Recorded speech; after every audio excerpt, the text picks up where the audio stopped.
Daniel, we are back.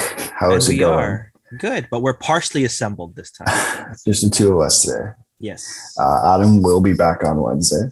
Mhm. And you know what? We actually, by that time, should have a cup winner, Yeah, that's which will be crazy. exciting. But most important news right now. What's that? What's it like to be back in Vaughan for the weekend? It's fun. It's fun. I It's came fun. back yesterday afternoon after our eighth home game of the season. It's Oh been my a goodness. wild 3 weeks. Yeah. But no, man, it's good to be back in the GTA. Mhm. Yeah, no, it's super exciting. Okay, so sorry, go ahead. Oh, no, I would say this. I'm like, you coming back. I'm like, it's not like you were gone for 2 years. I'm like, did the No, food taste different? The approach to life the was it GTA, different? the GTA hasn't changed at all in the 3 weeks I haven't been here. Let's start with the Stanley Cup final. We got two games to talk about since last episode. Just a little update. Obviously, Colorado's still up in the series. They're up 3-2. Last time we talked, it was 2-1. A lot has changed. Hmm. The last two games, and Daniel, you tell me if you think differently, but I think the last two games are very much what we thought this series would be. Um, I I swear every goal I saw, none of them were easy goals. Yeah, for sure. Mm. I think the biggest thing that we did talk about last time was Colorado had to win game 4 and they got it done. I think that if you tie it up with Tampa, at least at that point going 2-2 and then being on the road again, I think that's just going to be a bit of a concern, but they were able to get it done. They're still in the lead, but I think it's still the same narrative for me that also Adam mentioned here. He mentioned on his Twitter account that it's so difficult and not a good thing to count the Lightning out, at least just yet. Not yet. I think like Colorado is by far the best team I think they faced Yeah. in the last three playoffs for sure. And it's been a tough test. And it's like it's been the cup final. You know, we were talking about it last episode. I mean, we've been talking about it for the last few episodes, but it's the final I think we've all wanted and kind of have been expecting for the last 3 years. And now we've finally gotten it. And I think it's been as advertised, man. Like I mean, the first two games, I think Tampa necessarily didn't start hot. And I don't think they've been top tier Tampa the last two games either. But I think they've definitely taken it up a notch. But I want to start with game 4. And instead of talking about the press conferences, we'll talk about the press conferences. We will. But I think it's unfair to Nazem Kadri to not start with that goal and Oh, what he's come back with. Obviously, he went through all that, the horrible stuff off the ice against St. Louis, then getting a broken thumb, and now coming back and scoring the game-winning goal in Game 4. And like what you both of us have a connection to Nazem Kadri, as you're half a Leafs fan, I'm a Leafs fan. there's always love for Nazim. Right, exactly. Like, what was it like seeing that goal? Because, like, for me, I didn't get to watch it live, but when I saw it, I'm like, like, good for him. Like, we were talking in the office how it was just like he deserves it, man. Like he went through so many ups and downs, especially in Toronto, and not necessarily being in the best environment for a lot of the years he was here, and what was going on and the shenanigans on and off the ice is how I'll call it. And when he got to Colorado, and then again, getting suspended in 2 years ago, and now just coming out flying. And this year, I mean, his regular season was great, and when he's been playing in the playoffs, he's been unbelievable. Yeah, for sure. Funny thing is when I first saw the goal, I didn't know it was a goal. A lot of people didn't know Yeah, it was a goal. He didn't know it was a goal. And I just love that the delayed reaction and everything. But when you do real close up, that was such a skilled shot to just get it over Vasilevsky. That it's a thing that I think that they know what to do in the game plan. Just don't keep it low with him. Don't let him get into the butterfly. Just get it above his huge frame. And man, like I know that we talk about like momentum. We talk about like these picture perfect moments when it comes to sealing a game. But the fact that it ended with Nazem Kadri, it ended with a play like that is just, I don't believe in fate when it comes to a hockey game, but there's just something weird about it. Or just, of course, it had to be Nazem Kadri, uh, just winning it for the Avalanche and just, I guess, swinging that momentum where it needed to be. I mentioned in the last episode that it was going to be a close one. I think I said it was going to be 4-3, but it was going to be Colorado in regulation. I didn't think it was going to get to here because it was anybody's game, I think, in overtime. There were so many chances on the other end as well. And for them to just kind of get that game, like you saw it in the face of Steven Stamkos. And we're going to get to the Jon Cooper thing soon, but that was a crazy goal for me. I think coming off that game from game 3 in that first period, it wasn't necessarily the best Colorado. And I think Tampa took advantage of that in game 3 and in that first period. But how important do you think that game was for Colorado, for them to win, to go up 3-1 in the series? How important do you think it was for that team? I think it was crucial. I think that we've seen it, and we're going to mention Toronto again, where we get to a certain point where you even the odds and you don't know how things are going to go. I think with the Avs right now, there is a bit of that margin of error, and we're going to get to it in game 5 about Darcy Kemper, that there is that margin of error of players don't always have to play above what they are.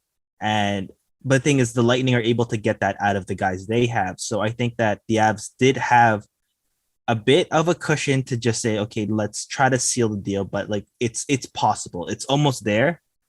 And we're not just kind of letting the Lightning get back to us completely and just, the way they play, just smothering us with the control, with the possessions, with the shots.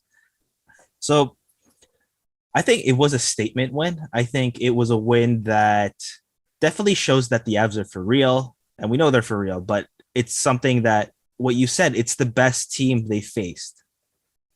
For sure. They're really showing it right now that they might end this dynasty, which is crazy.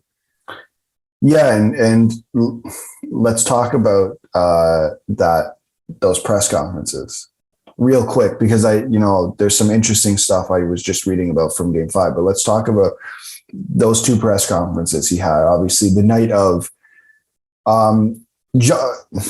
okay, before we get to the press conferences, let me ask you this. Was it too many men on the ice? Oh my gosh. I don't think so. I don't think it was. I think I forgot the 6th skater. Was it Nathan McKinnon? Yeah, I believe so. I don't know. It was close enough to the bench that would that really affect the play? Like, I don't know. It's so tough, but I know it was so tough. I think, okay, I'm going to look at the calls. Like, it was so tough to say, yes, that was definitely too many men. It's just the one thing with me is just Jon Cooper's reaction at the press conference to it. The way he's like, I feel for the players. It's like, his press conference was so interesting, and the press conference wasn't interesting. It's how the media and how people read it and got through it the next day, which was fine. I get it. Yes. Was he emotional? Yes. But he literally started the press conference explaining how emotional he was, right? So, you know what I mean? I find it funny.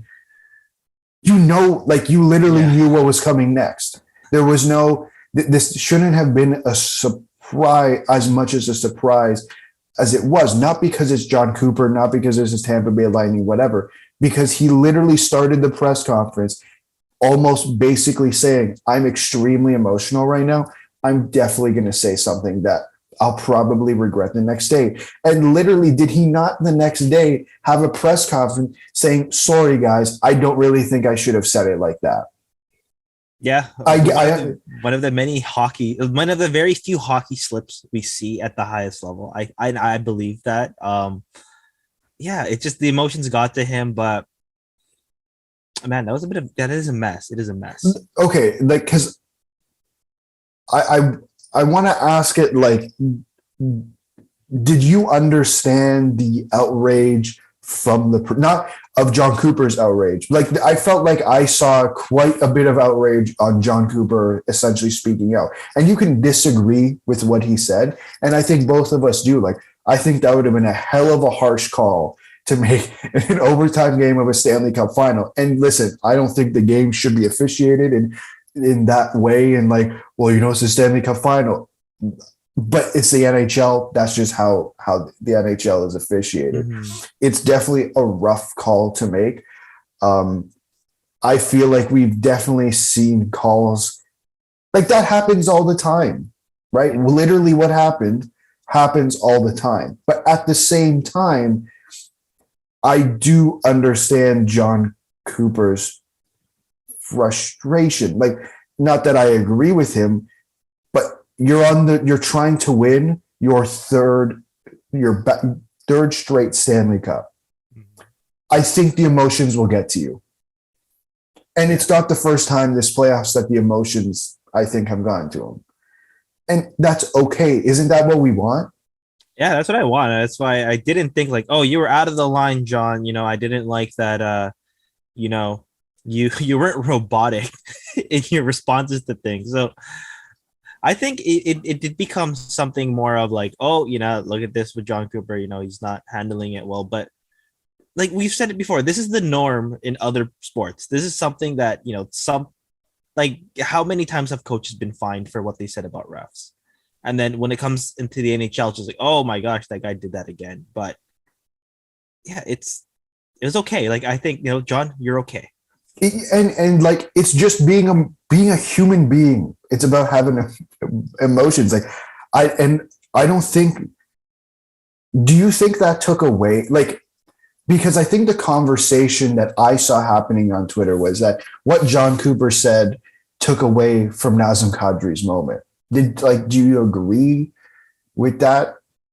I don't think it is. I think this is more of you're just trying to dig for another story. And I'm saying like anyone specifically because are you calling someone out? I'm not calling anyone out. I'm just saying that this happens. Listen, the main thing of the game is the Nazem Kadri overtime winner.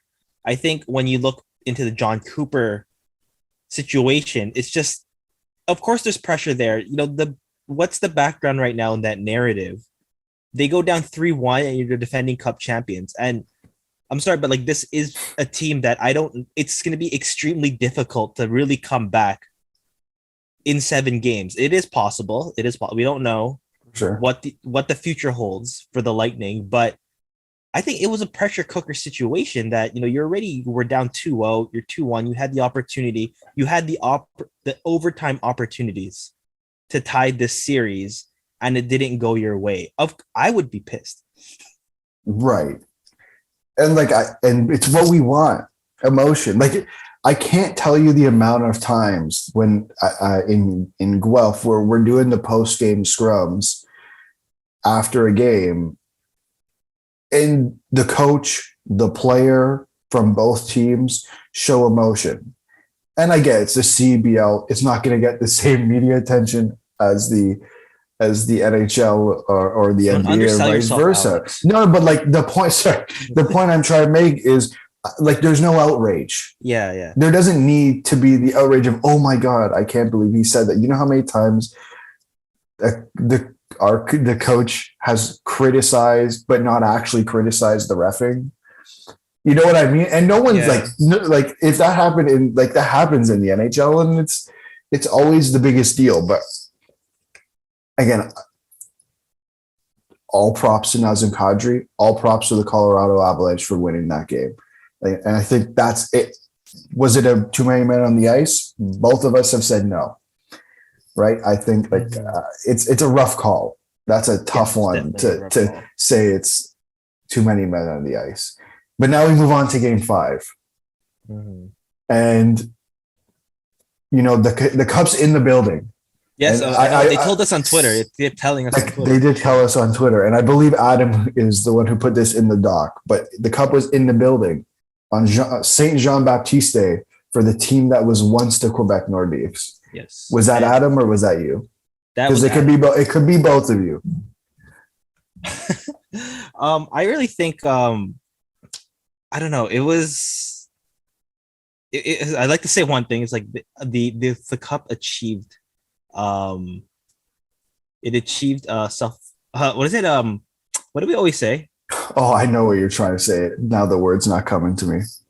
So Self awareness. yes. Yes, the cup achieved self awareness. So I really think that the way I saw it was, I don't know, man. Like, sorry, my apologies. I am just fixing my charger right now. No worries. It unplugged. Happens with home offices sometimes.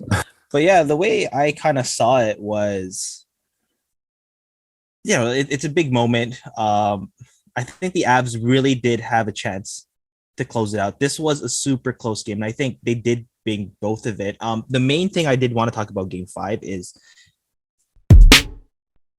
all right, so we're back. Technical difficulties, ladies and gentlemen. But if you've been a regular listener, you know that happens with home offices. But I will get back to my original point of Game 5, and it's actually something I got. What I actually thought. Okay, I'm not saying that they stole my idea. I'm saying that we thought the same thing, but the athletic NHL staff and I both believed for Game 5 that Andrei Vasilevsky was good, but he wasn't great, and that's completely fine because he gave what he was able to do. What he's able to always do with Tampa is he gave them a chance in this game. Mm-hmm. I believed it. I think it was a close game, but they were comparing it, and Darcy Kemper just, what you said before, didn't really cut it. So the part they said here was Shayna Goldman. She said, quote, Andrei Vasilevsky wasn't perfect tonight, but he gave his team a chance to win with a quality start. According to Evolving Hockey, he saved 0.28 goals above expected. Darcy Kemper, on the other hand, allowed 1.14 goals above expected. Clearly not his sharpest. I think it went down to that. I think that when you look at both teams being, bruised and battled through what we've called the war of attrition right now, that is the NHL playoffs. I think it really went down to that. The Lightning didn't have Braden Point. The Avalanche are clearly missing Sam Girard. They're clearly missing a healthy Nazem Kadri. It's just how things are going to be.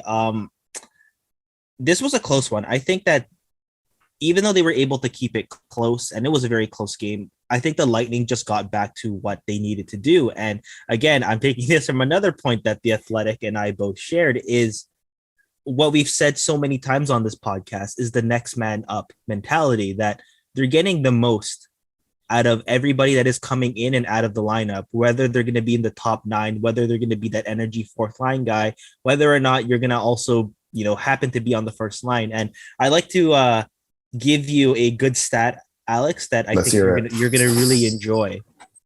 Also from the Athletic, that we both believed collectively. Also from Shayna Goldman, quote, okay, let's not pretend Riley Nash over Braden Point is helping Tampa Bay. That said, it's impressive that he's remained so defensively sound when the team has needed him to jump onto the play. Tonight, 5-on-5. Shot attempts were 8-3 in the Lightning's favor, with him, who's being Riley Nash, on the ice, and they generated 96% of the expected goal share. His job essentially is not to be a liability and help the team maintain the ability to roll 4 lines. But Nash is bringing a positive defensive impact as well, end quote. Wow. Yes. So the Leafs connections run deep, but yeah, it's crazy. It's weird to me. Riley Nash coming into the lineup and being that defensive center for the Lightning at the most crucial times. I know he was coming off injury last year, but I'm like, man, I wish this was the Riley Nash on Toronto. Right. And it's got to be the most Tampa thing though, right? Where Yes. and you know, we always see it with Pittsburgh where it's like, okay, here's a random guy from Wilkes-Barre Scranton and he works. And it's like I feel like the same happens in Tampa too. And not that Riley Nash is random, obviously. He's been in the NHL for many, many years, but he hasn't been great the last few years. You know, you talk about the war of attrition and just a couple things from this morning, or I guess earlier this afternoon. CJ had the quote that Jon Cooper, is not expecting any lineup changes for Game 6 tonight.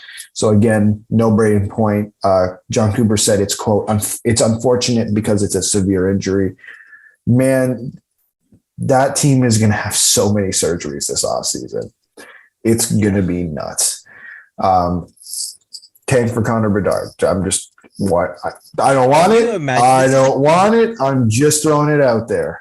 That'd be the ultimate Golden State Warriors move. They're, you know, the injuries mount up after all these runs, and then they still get Jonathan Kuminga, Moses Moody, James Wiseman. Yeah, and then suddenly they win the 4th championship. Yeah, exactly. And you know, they have Jordan Poole too. I had Jordan Poole too. What a steal in the draft. Yeah, and actually, I have a question for you about that after. Okay. And from Colorado's side, CJ said Valerie Nichushkin had a noticeable limp walking into Amalie Arena this morning. Jared Bednar on Nichushkin's availability for Game 6. Quote, yeah, we're hoping he's in tonight. Man, both teams are struggling up and down the lineup, and that's definitely going to be a big thing heading into Game 6. But now that Tampa won Game 5 in Colorado, and they weren't able to do it in Games 1 and 2, right? I think that was the biggest thing. Like, you know, Games 1 and 2, Tampa came out and was not Tampa. Well, the second game was 7-0 Colorado. Yeah. That was literally and so I don't want to discredit Colorado. That's not what I'm trying to do here. Obviously, Colorado stepped it up a notch, and that's what you have to do to beat Tampa Bay. But at the same time, Tampa Bay also was not looking like Tampa Bay. They looked like they were struggling. And now it seems like it's kind of catching up with Colorado a little bit too in that sense. Now they're both really struggling with injuries. What do you think is going to be crucial tonight? And, you know, I mean, by the time this podcast sells, there's probably going to be a couple hours until puck drop. And then by the time people listen, everyone listens, it'll be past. But again, what do you think is going to be crucial tonight for let's go start with Tampa Bay. What's crucial for them tonight? I think for them is just kind of still playing that same game we've had with them. I'm looking forward to the Elliot Friedman no point in warmups tweet again, but generally speaking, I think that they just have to do what they did in Game 5 and is, you know, wake up early, be the team they need to be, and just get all those chances. I think that what they mentioned too in that article from The Athletic is just the waves the Lightning have been able to do, the way they've been able to wear down teams and get the goals from, you know, like not only from your stars, and that we've seen that clearly, you know, Nick Paul being a hero there. It's just getting what they can out of everybody. And I think everyone having that collective mentality, because listen, like we know that Darcy Kemper is not at the same level. And he has been same level as Andre Vasilevsky. Yeah. And he's been okay to good.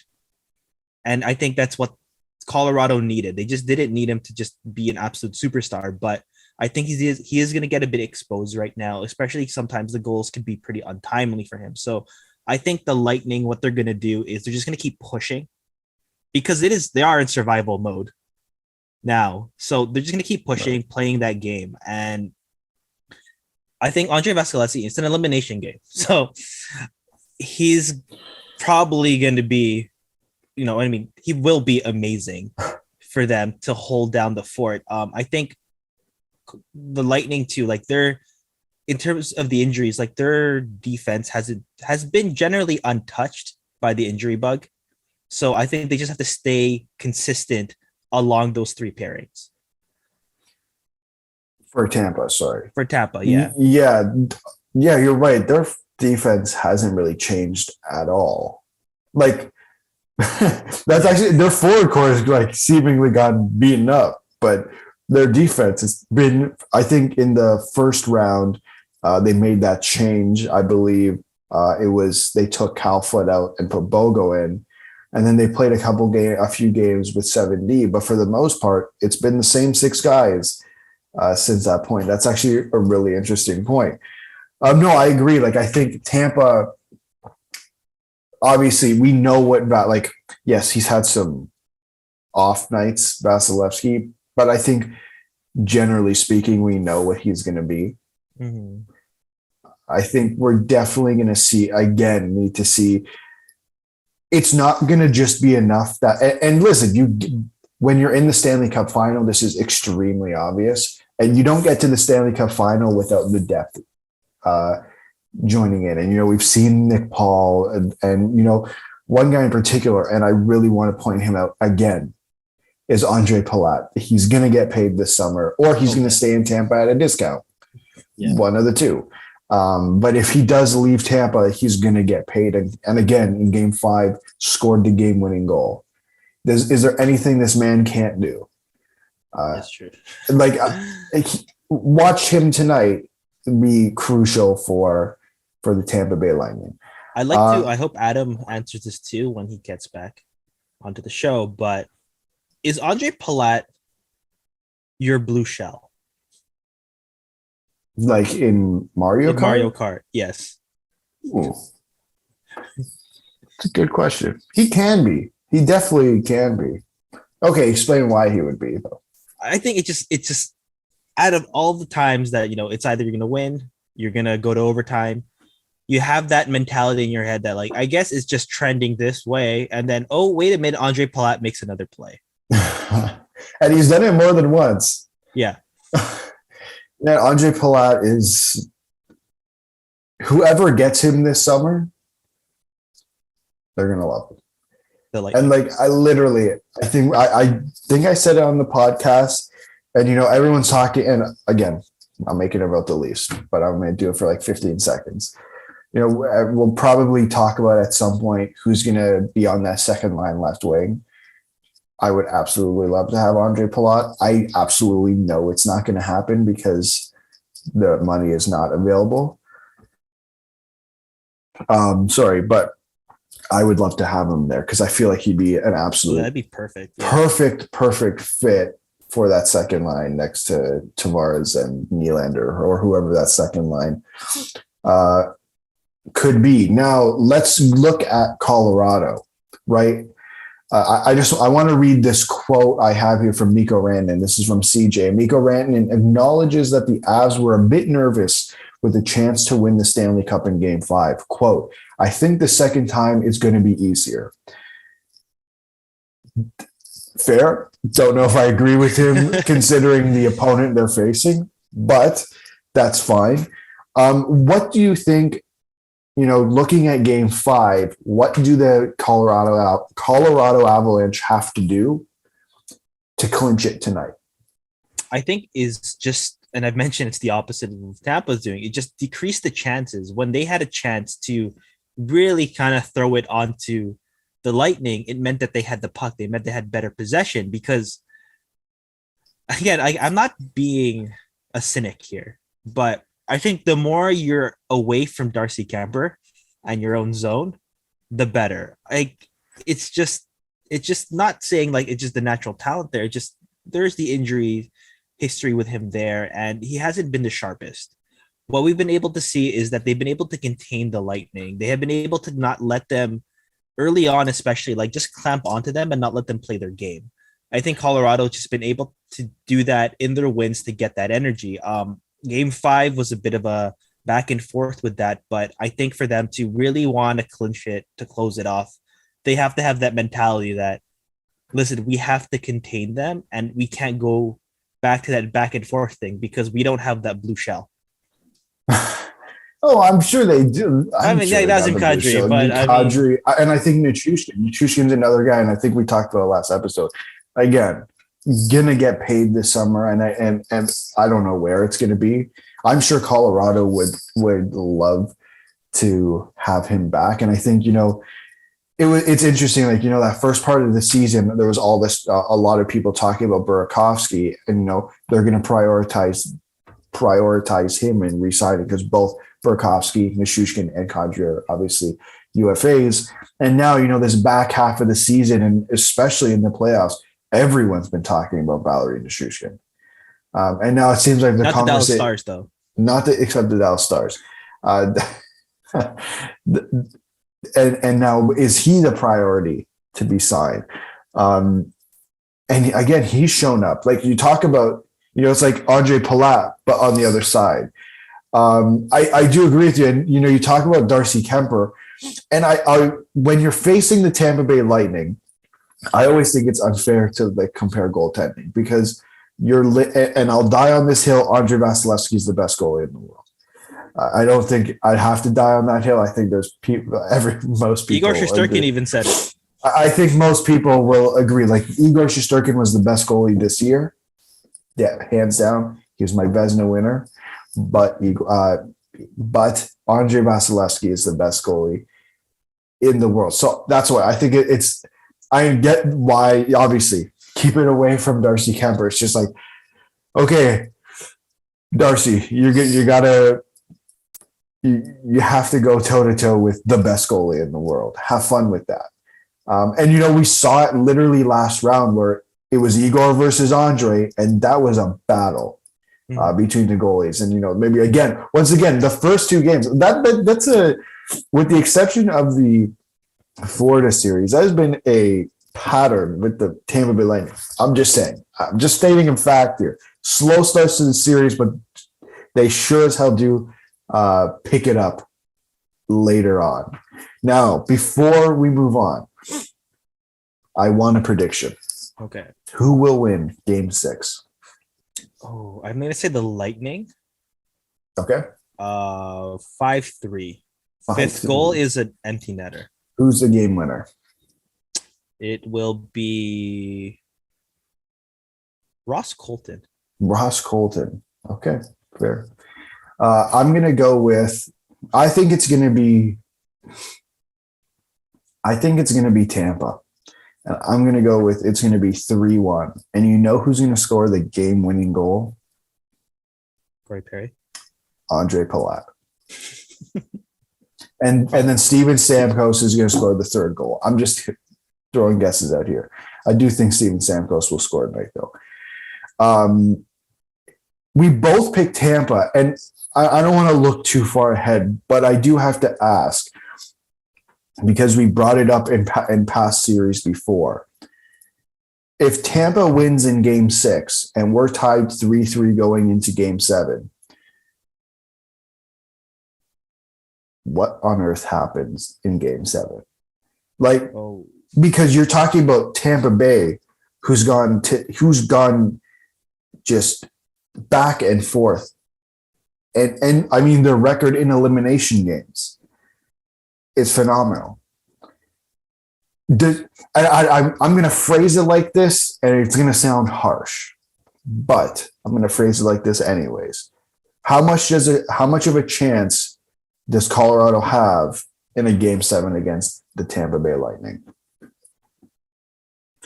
43%. 43%. I don't know why I thought 43. Maybe Nazem Kadri's old number. Yeah. Or Darren Helm's current number. I don't know. It's just kind of like, and I'm looking back, not just on, because both teams are juggernauts. Yeah. But I think it comes down to experience of what you are going to expect from a type of game like this, especially in the finals.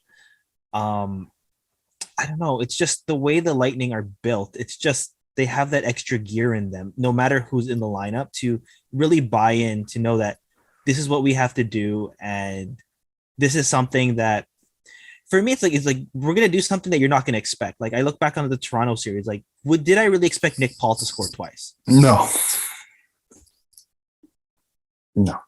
So I think for me, I don't know if the Colorado Avalanche don't close it out, I don't think they survive a game 7.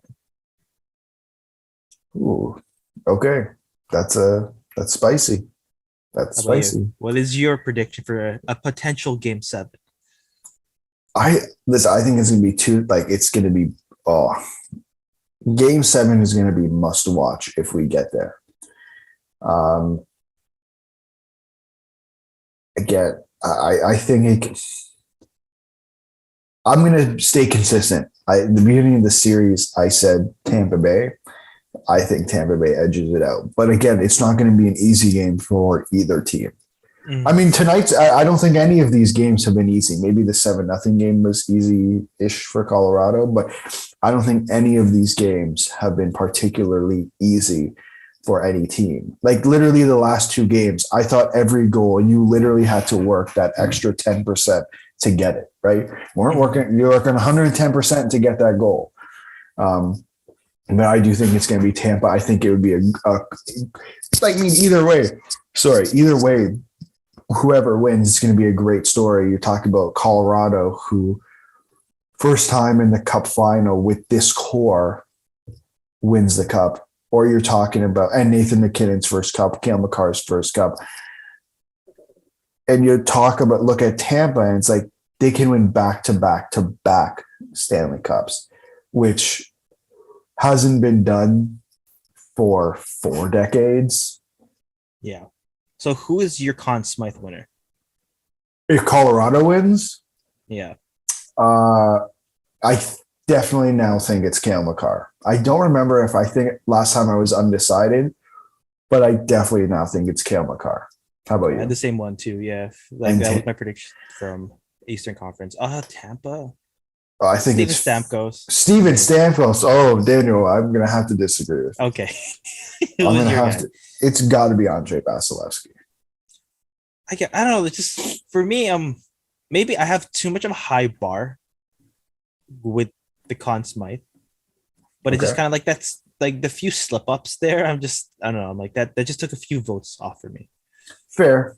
No, I mean, listen, I definitely have no financial incentive if Andrei Vasilevsky wins the Conn Smythe, but that's fine. No big deal. Let's move on. I mean, next episode we'll have a Cup winner because it's tonight, Tuesday. We'll record on Wednesday, so we'll have a Cup winner at that point.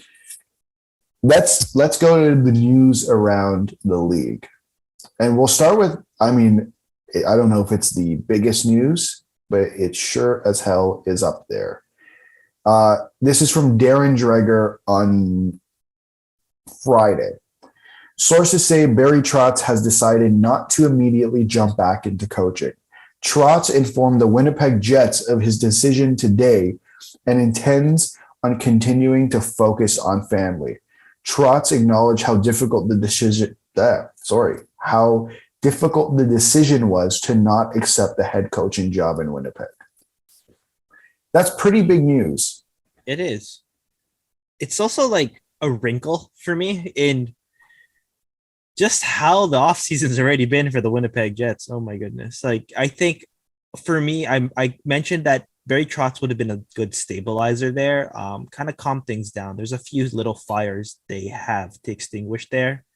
And this is a team that the way they're built, you had to get them back on course as quickly as possible. And I think Barry Trotz was the best opportunity to do that, to get arguably one of the best coaches onto your team, calm things down, start winning again, start having that chemistry again, getting the most out of your star guys, and just get rid of all the bad publicity that's going on there, all of the trade rumors, Pierre Lutobot probably not wanting to resign there.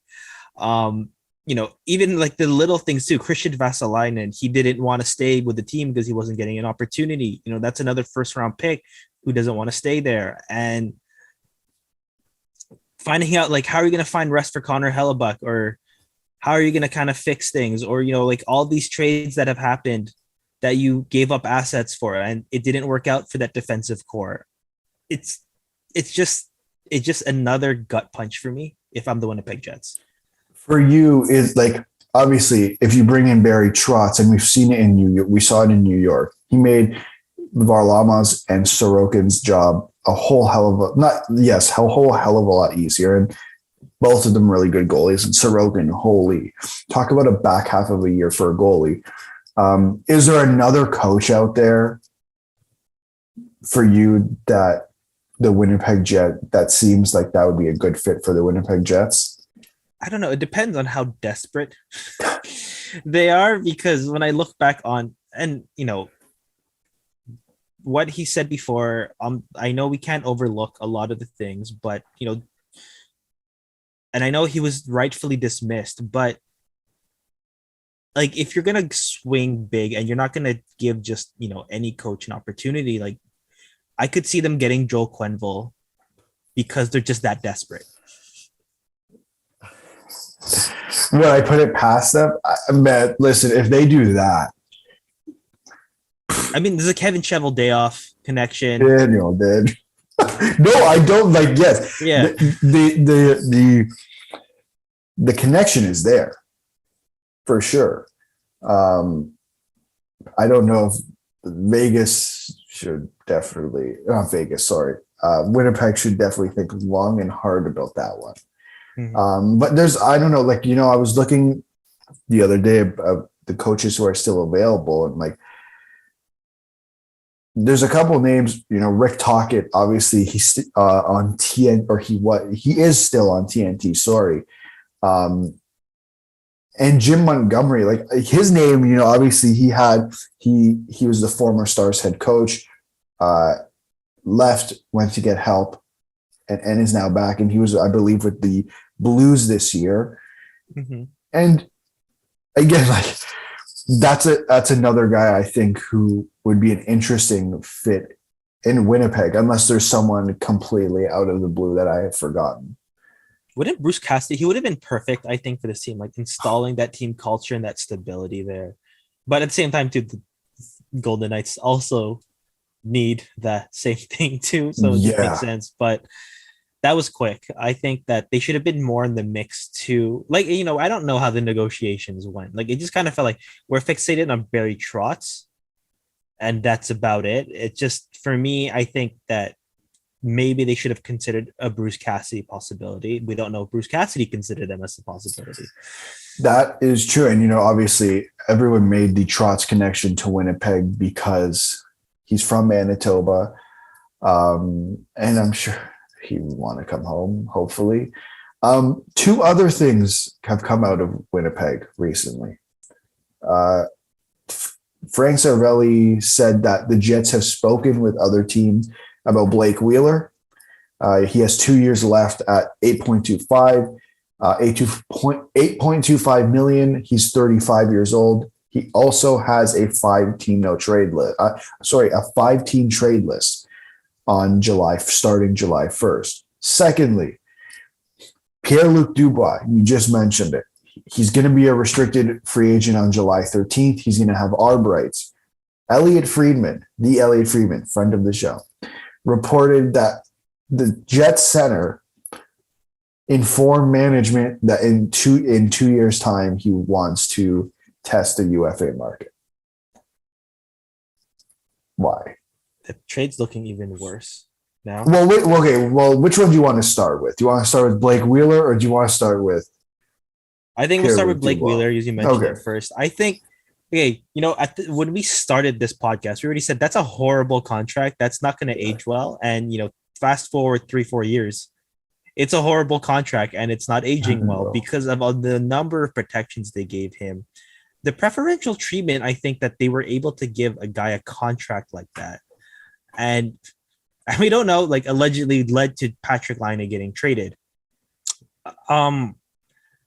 That's one's gonna hurt too, especially when there is this crunch now. Like, what is a Pierre-Luc Dubois number gonna look like? What happens if we get to trade Mark Scheifele and Pierre-Luc Dubois? Yeah, we're gonna get a lot of assets for both of them, but we're not gonna be good anymore. What happens if they have to trade all three guys? Pierre-Luc Dubois, Mark Scheifele, and And Blake, I mean, they don't have to. Sorry, but I should phrase that as what if they decide to? Like, I look at the Winnipeg Jets, and under Barry Trotz, yeah, no, that team's not going through a rebuild. But again, now I feel like because the coaching situation is in limbo, we know Blake, like they're potentially shopping Blake Wheeler, and Pierre-Luc Dubois doesn't want to be in Winnipeg, essentially, or he's either he either doesn't want to be in Winnipeg, or he's negotiating through the media, which we've seen before. Not from Pierre-Luc Dubois, I just mean in general. Does this team go through a rebuild? Oh, I don't know how you would do that, because when you look at the domino effect of that, it's like, if I'm Connor Hellebuck, like, you were trading core guys and I thought we were supposed to be contending. What are we doing then? Are you going to trade Josh Morrissey now as well? Are you going to trade Neil Pionk? Because if we're going through a rebuild, like, why would those guys in their prime want to stay for a team that's not going to compete? Oh, 100%. I agree. And if you're looking at, if you're going to lose Pierre-Luc Dubois in 2 years, right? Let's say Kevin Chevalier was like, okay, I guess we're going to have to prove ourselves for another 2 years. So Pierre-Luc Dubois stays, which I don't think they're going to do. No offense to Pierre-Luc Dubois. It's not a superstar we're talking about here. He could be, but he's not. You always think that, right? It's like, it's like only if he takes the next step. Yeah. And it's like this year could have been it, but it wasn't. And then you have Blake Wheeler. Like, you're trading these two guys away potentially. How are you going to get better? What is a Blake Wheeler deal look like? What does a Pierre-Luc Dubois deal look like? Are you trading these guys and then going to make big moves in free agency? Are you going to trade these guys and then use those assets to go out and get better players? What are they going to do? The way I'm seeing it is, even half retained, I would not touch that Blake Wheeler contract. The guy is 36. Yeah. Diminishing numbers and the 5-team no trade. There's just too much to get over that to think I'm going to get a significant asset out of that we are going to be able to move this. And I don't think that teams are going to see it as a favorable thing. Or like, he is a great player. He's made the All-Star team. He's been the captain for quite some time. But in my opinion, if I'm a contending team for that salary at that age, do I really view Blake Wheeler as that X factor for me getting to the next level based on how much I have to pay him and what I probably have to give him based on what the Jets want? And why will Blake Wheeler be an Arizona Coyote? Just joking. But don't be surprised. No, like that. And like, again, like what are they going to do? Like, I think, is there another coach out there who could have as big of an impact or close to it as Barry Trotz? Like, remember what Barry Trotz, and yes, Lou Lamoriello was a part of that, but remember what Barry Trotz did with the New York Islanders and how defensively sure that team was. Mm-hmm. Is there a coach out there who could come into Winnipeg and make an impact as big as Barry Trotz? I don't think there's anyone right now on the market. So then, and we don't have to answer this question because we've been talking about it, but the question does have to be asked. Then what do you do? Like, now what? They have to find like the diamond in the rough, Jay Woodcroft.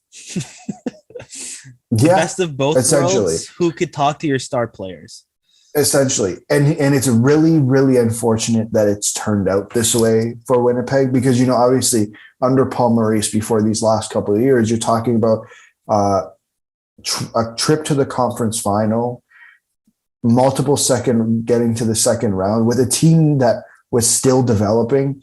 And now we're sitting here with Kyle Connor, who's at least a 40 goal scorer, and Nikolai Ehlers, who's a top 6 winger and very, very good, and probably a little underutilized in Winnipeg. both in their primes, and we're kind of losing that. Yeah. And that's I think that's the worst part of all this. And again, in the back you have Morrissey and Piark, who are 27 and 26, and there's a lot riding on them. And Cheveldaev has done what he's needed to do on that back end. But again, I don't think it comes close to what that back end was a couple of years ago. Of course. Yeah, like I agree with that. I think just the Jets, and this is again my opinion, I think they've been holding on for too long on certain things. Like Paul Maurice was a voice that I think maybe 2 years too long. Okay. I think again, giving Blake Wheeler that preferential treatment well into his like past his mid-30s, that was clearly a mistake. And it's difficult. It's difficult finding a 1B, difficult finding like a very good, I don't know, a 2A type of goalie, but they had to figure out a way to give Connor Hellebuck a bit of a break. You saw how he was in the playoffs the last few years when they did make the playoffs, that the guy was burnt out. Oh, yeah, for sure. Let's move on to, we actually have some good news. Okay. We have some good news. After the Winnipeg Jets, that's great. And it's going to be even better news when you find out what team it's for. It's good news for the Ottawa Senators.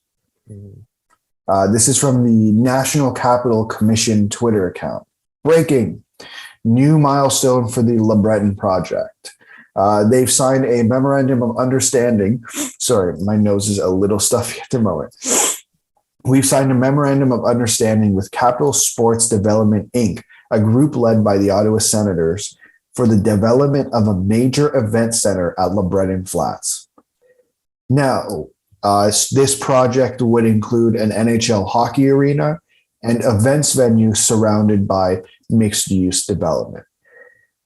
Now, if you don't remember the whole LeBreton Flats saga from a few years ago, pre-COVID, obviously they were in on the LeBreton Flats. Eugene Melnick and the other investors just kind of butted heads a lot, and it never ended up happening. And it was really unfortunate because it was very much a perfect opportunity for the Senators to move from, unfortunately, the middle of nowhere to downtown Ottawa.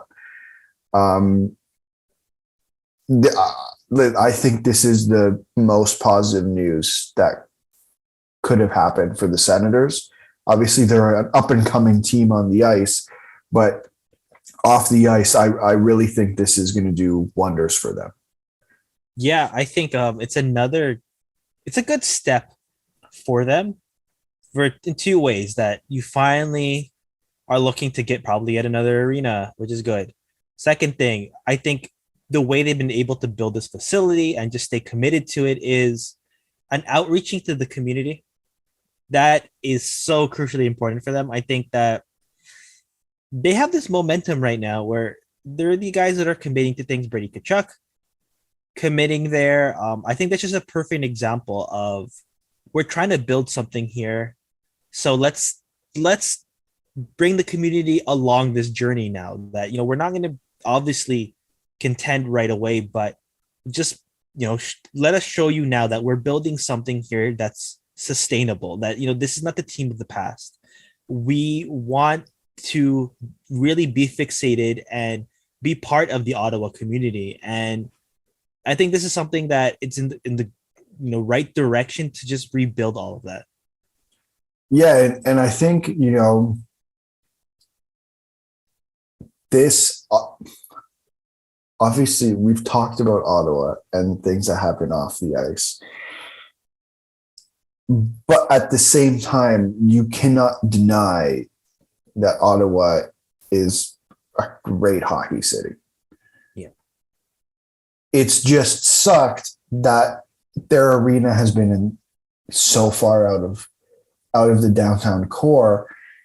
I honestly believe if this does get built, oh my God, finally. Because do you remember, and I'll never forget this moment, and it's just it was the way it happened in the Eastern Conference Finals.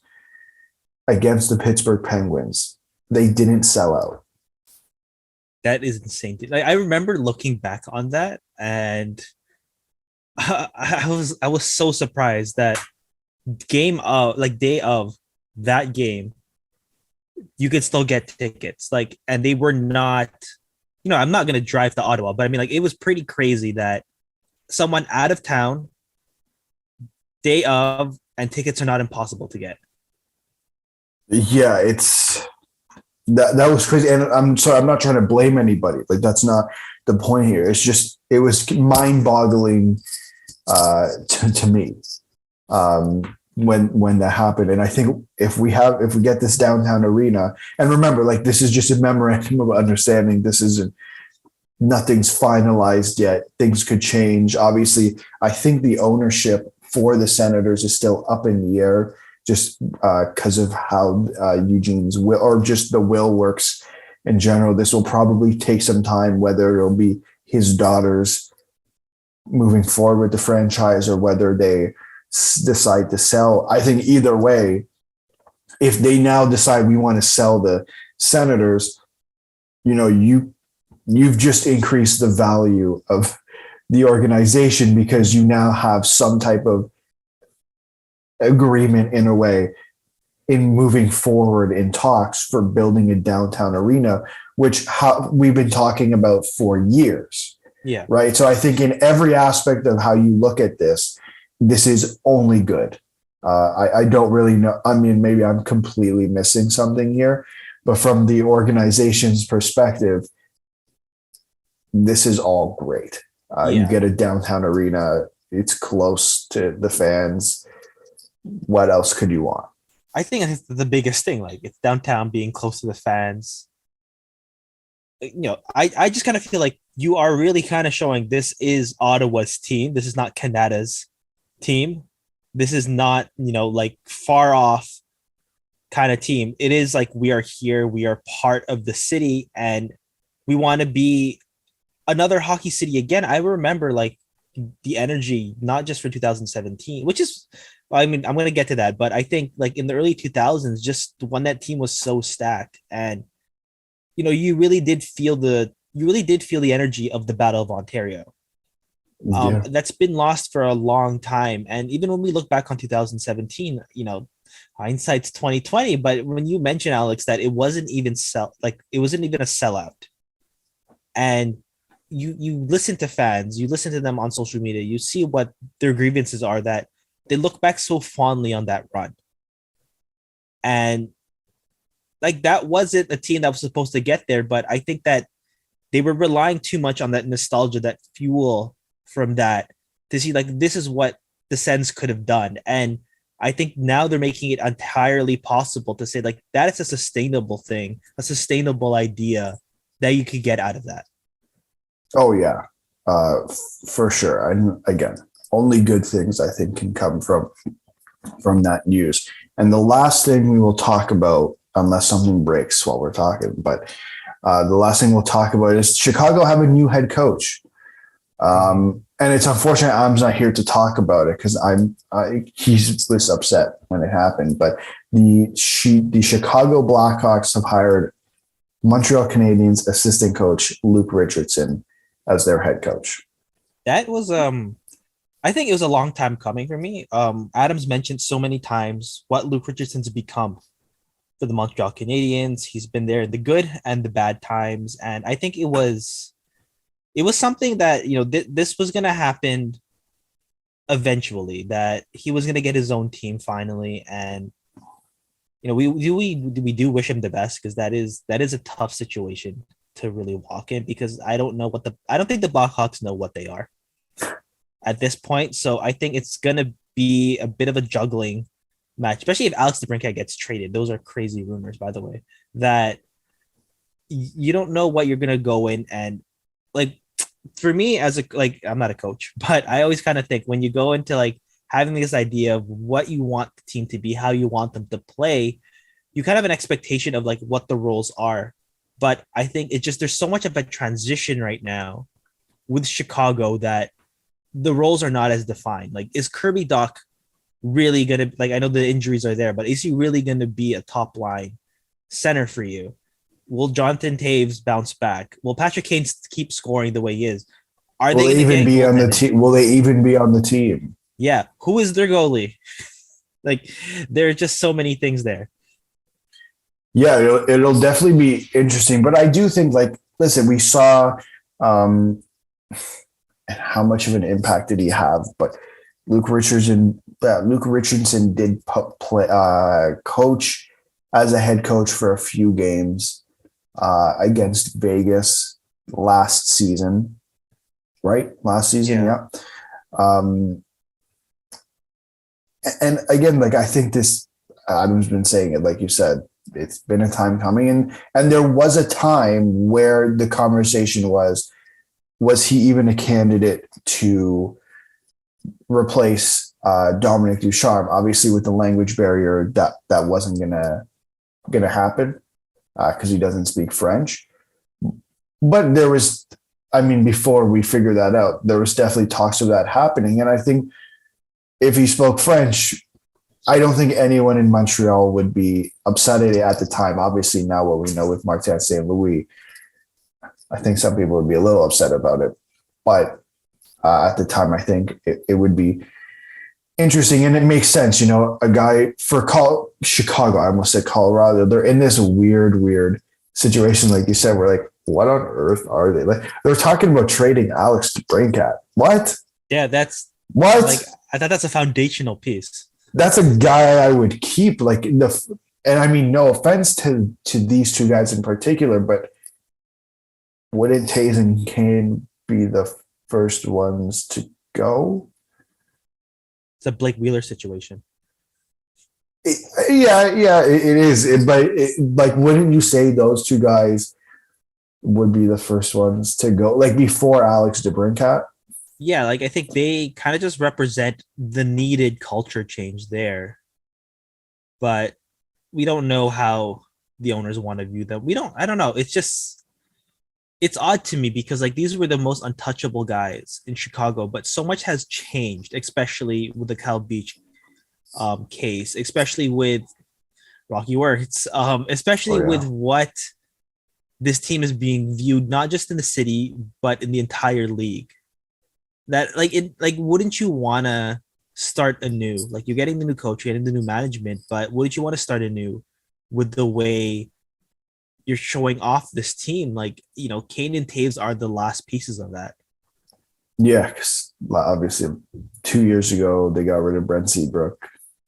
Last year they got rid of Duncan Keith.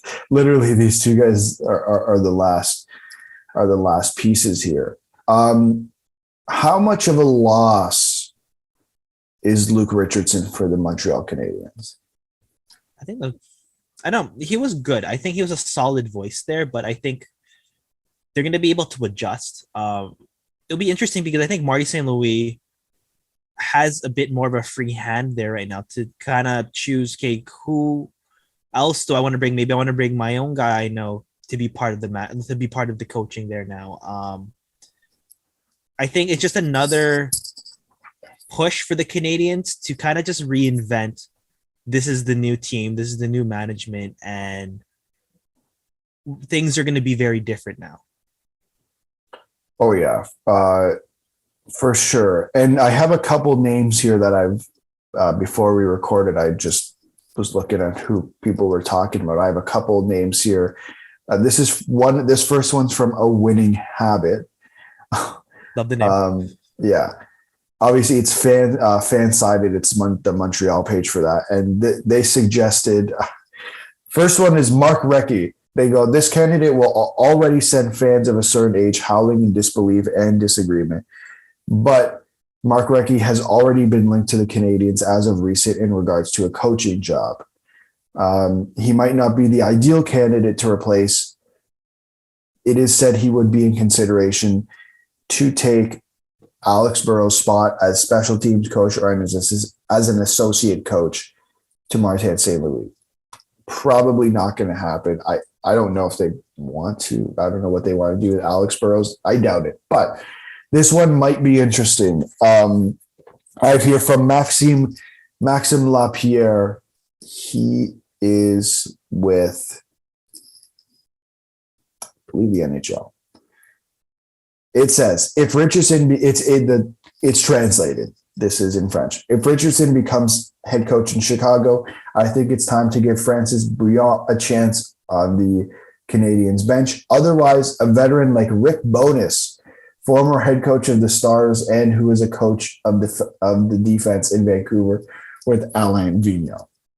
That'd be interesting. Wow. I wouldn't think of Rick Bowness. I was thinking of all the former, like Francis Bouillon, Maxime Lapierre, like Mark Recchi, all those former Habs players that maybe they'll fit into that. But that'd be interesting. A Rick Bowness one, like he kind of accepts the job as an assistant. I think it'd be great for him to just maybe get into another consistent thing, and maybe that's his push to find another full-time job after. Potentially. I'm just looking here because I read that Francis Bouillon might actually be with the Canadiens right now. I found his LinkedIn page, funny enough. He is he's in the player development. So he's been in the organization, so he knows for 5 years. So that's all right there. It's a potential possibility. Is there anything you want to talk about Luke Richardson before we finish and before I check Twitter? I think it's pretty interesting. I just like to get Adam's take on this when they on the next episode, because he loved Luke Richardson. He's a former Leafs legend, former Leafs first round pick. Wasn't he drafted? Yeah, I was gonna say. Wasn't he drafted before like Joe Sakic? I swear. I want to think about it.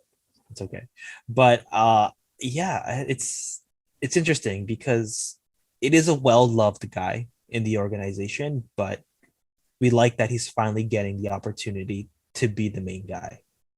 For sure. There's nothing else on Twitter that I can see. Actually, did you see yesterday? I'm not entirely sure why he was doing it, but Alex Ovechkin was playing soccer in Russia. He's so big compared to all the other players. Yeah. I thought that was hilarious. I didn't know that was a thing. Yeah.